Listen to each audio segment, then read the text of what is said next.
नमस्कार, बहुत बहुत स्वागत है आपका। आप देखना शुरू कर चुके हैं राष्ट्रपथ। आपके साथ मैं हूं अर्चना सिंह।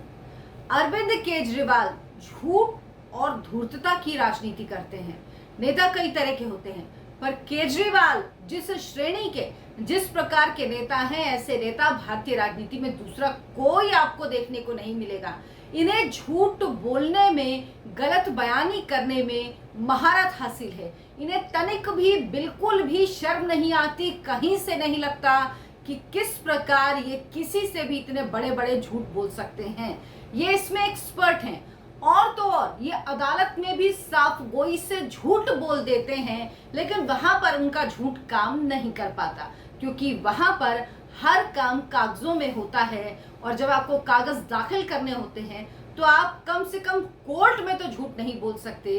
जनता को आप चाहे जितना बरगला ले। कुछ दिन पहले मैंने आपको बताया था कि केंद्र की एक योजना है, रीजनल रैपिड ट्रांसपोर्ट सिस्टम, जो एनसीआर को लेकर, जिसमें ट्रांसपोर्ट सिस्टम को ठीक किया जाएगा। यह योजना केंद्र की है, लेकिन इसमें 4 राज्य शामिल हैं। दिल्ली को भी आप कह सकते हैं, दिल्ली केंद्र शासित है। 3 और राज्य, उत्तर प्रदेश, राजस्थान, हरियाणा और दिल्ली। केंद्र के अलावा ये 4 राज्य इसमें शामिल हैं। विस्तार से मैंने आपको बताया था रीजनल रैपिड ट्रांसपोर्ट सिस्टम का ये मामला कोर्ट क्यों पहुंचा। दिल्ली सरकार ने फंड देने से इनकार किया था और क्या कुछ कहा था। आरआरटीएस यानी regional rapid transport system, NCR को जोड़ने के लिए केंद्र सरकार की एक योजना है, जिसमें राजस्थान, हरियाणा, दिल्ली और उत्तर प्रदेश शामिल हैं। इस योजना में 75% खर्च केंद्र सरकार कर रही है, और जिस राज्य में इस रेल की योजना जाएगी उसे 25% खर्च करना होगा। यानी अगर उत्तर प्रदेश के मेरठ जा रही तो 75% केंद्र सरकार खर्च करेगी और 25% उत्तर प्रदेश सरकार, इसी तरह राजस्थान में, इसी तरह हरियाणा में और इसी तरह दिल्ली के लिए इस स्कीम को बनाया गया है। लेकिन इससे फायदा पूरे एनसीआर को होगा, लोगों को होगा। ना सिर्फ उन्हें ट्रैफिक से राहत मिलेगी, बल्कि पॉल्यूशन भी कम होगा, जो दिल्ली एनसीआर की एक बहुत बड़ी समस्या है। लेकिन केजरीवाल सरकार ने इस योजना के लिए फंड यानी 25% फंड जो दिल्ली सरकार को देना था, वो देने से इनकार कर दिया। केजरीवाल ने कहा कि उनके पास इस योजना के लिए फंड नहीं है, उनके पास फंड की कमी है। ये मामला सुप्रीम कोर्ट पहुंचा। सुप्रीम कोर्ट ने अरविंद केजरीवाल की जमकर क्लास लगाई। सुप्रीम कोर्ट ने कहा कि आप जो 3 वित्तीय वर्ष यानी पिछले 3 साल के 3 फाइनेंशियल ईयर के विज्ञापन यानी एडवर्टीजमेंट में आप जो खर्च करते हैं उसका ब्यौरा दीजिए। इसको लेकर आनाकानी की गई, लेकिन कोर्ट को आप जानते हैं, जब कोर्ट कोई हीला हवाली करता है तो उसको ठिकाने भी लगा देता है, उसकी क्लास भी लगा देता है। तो कहा आपकी आनाकानी नहीं चलेगी। आप पिछले 3 साल में अपने विज्ञापन पर कितना खर्च किया है, आप ये ब्यौरा एफिडेविट के जरिए कोर्ट में रखिए, ताकि कोर्ट को पता लग पाए कि आप जो बात कह रहे हैं फंड की कमी, वो वाकई है या नहीं है।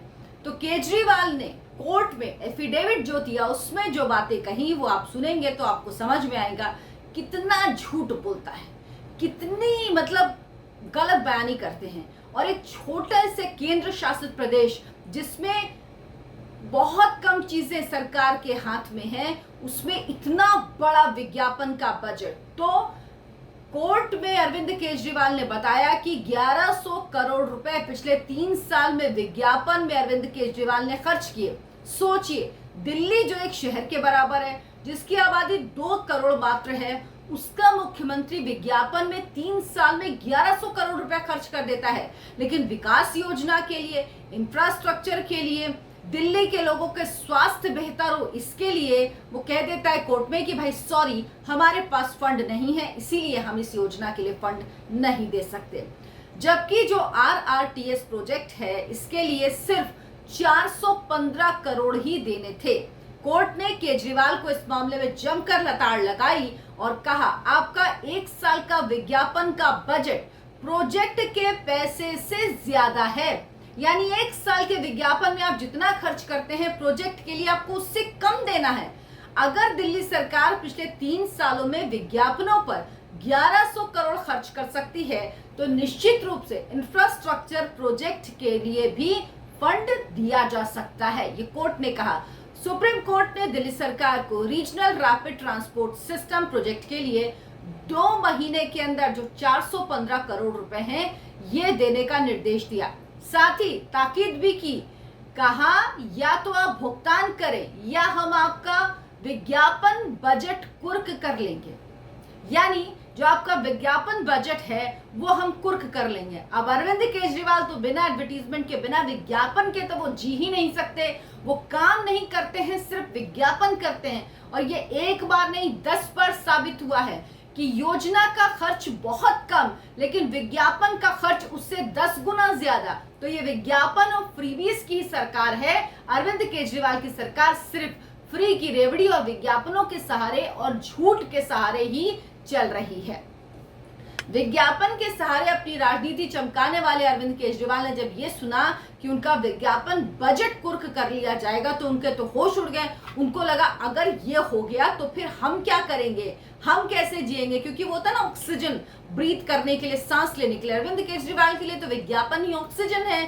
तो कोर्ट से फटकार लगने के बाद दिल्ली सरकार को समझ में आ गया कि उसके पास कोई रास्ता नहीं है। ये दिल्ली की जनता नहीं है जिसे वो झूठ बोलकर, बरगला कर कुछ भी कह लें, कुछ भी समझा दें और उसके बाद निकल जाएं।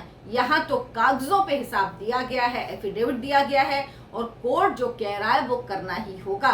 तो दिल्ली सरकार की तरफ से इस फटकार के बाद कोर्ट में कहा गया कि धन आवंटित किया जाएगा इस प्रोजेक्ट के लिए, यानी RRTS के लिए 415 करोड़ रुपए 2 महीने में देने की बात दिल्ली सरकार ने मांग ली। अरविंद केजरीवाल की पूरी राजनीति सिर्फ फ्री की राजनीति है। उन्हें लगता है लोगों को फौरी राहत दो, छोटे छोटे फायदे दो, ना विकास करो, ना उनका जीवन स्तर सुधारो, ना इंफ्रास्ट्रक्चर के लिए काम करो। कुछ करने की जरूरत नहीं, सिर्फ माहौल बनाओ। मोहल्ला क्लिनिक ऐसे बनाओ जो कोविड में फेल हो जाए, जहां पर आपको पैरासीटामोल के अलावा कुछ ना मिलती हो।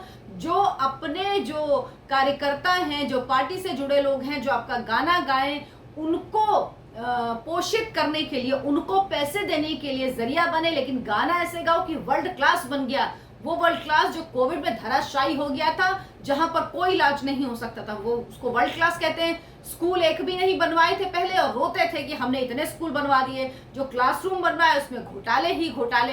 तो ये घोटालों की सरकार है, ये झूठ और धूर्तता की सरकार है। अरविंद केजरीवाल जैसा झूठा नेता आपको कोई नहीं मिलेगा जो काम नहीं करता, सिर्फ विज्ञापन देता है। और ये इससे जाहिर होता है कि एक छोटे से केंद्र शासित प्रदेश का आप मेयर कह सकते हैं, एक्चुअली हैसियत उनकी मेयर की ही है। दिल्ली के मुख्यमंत्री की हैसियत एक मेयर से ज्यादा कुछ नहीं है, लेकिन वो व्यक्ति 1100 करोड़ 3 साल में विज्ञापन में खर्च करता है। इतना तो किसी प्रदेश में खर्च नहीं किया जाता होगा। बड़े बड़े प्रदेशों में जिसकी आबादी, जिनके 2 शहरों की आबादी, 1.5 शहरों की आबादी मिला के दिल्ली के बराबर की आबादी होती होगी, वहां का मुख्यमंत्री नहीं खर्च करता होगा। तो अरविंद केजरीवाल लॉन्ग टर्म कोई योजना नहीं बनाते, लोगों को कोई फायदा नहीं पहुंचाते। उन्हें लगता है छोटे छोटे फायदे दो और ये धूर्तता की राजनीति हमारी चलती रहेगी। लेकिन कोर्ट ने अब फटकार लगाई। आपको एक आश्चर्य और हुआ होगा, इतनी बड़ी खबर, इतनी बड़ी बात कि कोर्ट ने फटकार लगाई। 1100 करोड़ वो व्यक्ति विज्ञापन में खर्च कर रहा है, लेकिन इसकी खबर कहीं नहीं है, इसकी खबर गायब है। आपको मेन स्ट्रीम मीडिया में खबर ही नहीं मिलेगी। इससे ही समझिए कि इस विज्ञापन का पैसा आखिर जाता कहाँ है।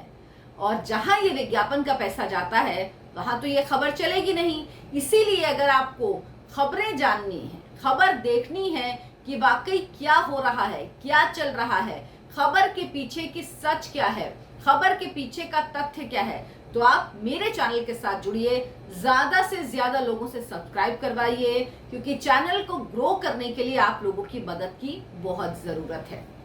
इस वीडियो को लाइक करें, शेयर करें और चैनल को सब्सक्राइब जरूर कर लें। नमस्कार।